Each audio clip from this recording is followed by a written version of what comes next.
inspiring ano po, ano? Okay. Hindi ko po alam kung familiar po kayo dun sa TV show po na ginawa namin ni Sam. Yung Idol. Sandali lang po kasi yun. Pero, kung may mga bagets yung mga estudyante na sumuporta dun sa show na yun, maraming salamat para sa inyo. Once again, congratulations po sa Jollibee for another successful year at sana po magpatuloy pa po yan. Yes, kahit po sa inyo naman. O, mataas din ito. Kaya, tulungan niyo po ako, ha?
Ladies and gentlemen, Miss Sara Geronimo.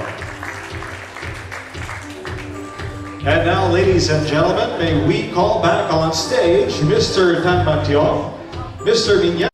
Bilang project na makakapos po para nga po bigyan ng happiness sa mga batang Pinoy, through giving toys po. So, maraming salamat po for making part of this. Sara, bakit ang tagal-tagal mo na kayang endorser ng Jollibee? Bakit? Wow! Ako, hindi ko po alam. Talagang I'm so blessed na hanggang ngayon po, ito, bahagi pa rin ako ng Jollibee. Yan. Pero kamusta naman yung career mo ngayon? Start ba na take kayo sa Madeira? Opo, nakapag-shooting na kami days. Ay, masaya po sa set. Everyone's positive. Walang nakasimangot. Pagpaliganan pa rin kapag malapit na yung playdate.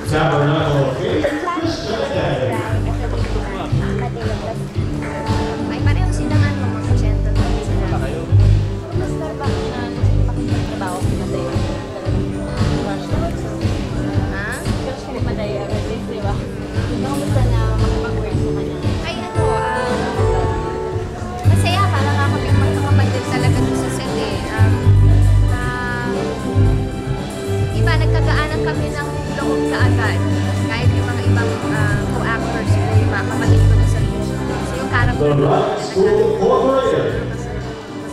University of San Carlos, Calafran Campus.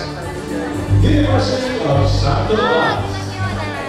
Kasama yung si Direk, kasama si Direk Raynon, with the Gerald Mateo, with Direk Titus. Parang ano lang, getting to know, conversation lang. So, ano yung mga things in common or bonding moments sa nagkakasunod? Oo, nagkamali nga ako sa kanta ko eh. Hindi ba alam to? So yun, Bakit ang ganda-ganda ng mood mo? Bakit parang blooming ka? Hindi, nung na kasi yung damit ko.